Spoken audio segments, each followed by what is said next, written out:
Canadian Muslim Vote explains government and democracy. Government is the people and institutions that lead a country, province, territory, or community. Governments manage the land, resources, and the people living within its borders.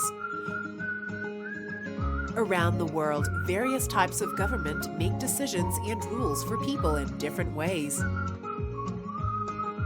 In Canada, we have what is called a parliamentary democracy. A democracy is where a majority of people are included in the political decision-making process.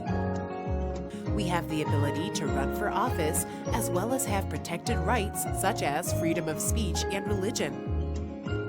In this system of governing, we elect representatives to our parliament and legislatures in a first-past-the-post system.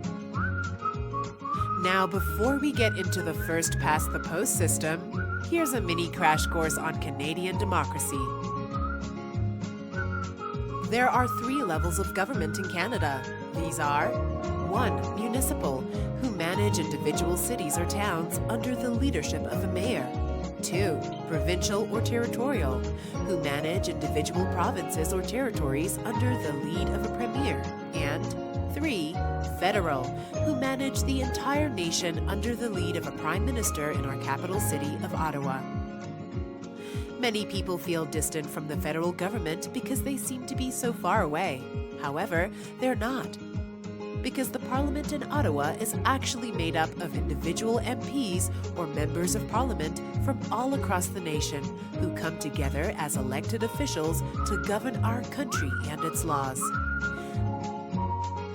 Now, back to the first-past-the-post system. Believe it or not, the name actually comes from a horse racing competition, where the first rider to pass the post wins the race. In comparison to the electoral race, the political party with the most number of elected representatives or members of parliament forms a government, and the leader of that party becomes the prime minister. When you vote on October 21st, your ballot will show a list of names of individuals who are running to represent your riding in the House of Commons. A riding is a geographical electoral jurisdiction. There are 338 in Canada, which means that there are also 338 members of Parliament, ensuring that every single Canadian is represented and has a voice in the House of Commons. Each name on your ballot is also representing a political party. Hence, the party with the most elected officials forms government. For example, in 2015, the Conservative Party elected 99 members to Parliament, the Liberal Party elected 184, the NDP elected 44, Bloc Québécois elected 10, and the Green Party elected 1. That's why the Liberal Party were able to form a majority government, and the party leader, Justin Trudeau, became Prime Minister. The Conservative Party finished in second with 99 elected members, and they formed what is called the official opposition. Let's take a look at the term minority government.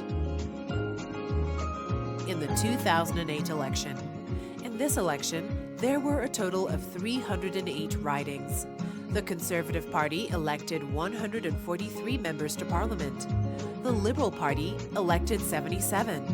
The NDP elected 37. Bloc Québécois elected 49. And there were 2 independent candidates who won their seats.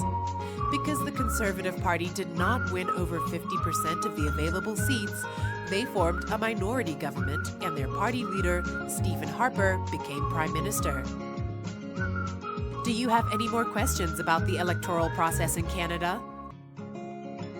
Feel free to send us an email so we can address them in our next video.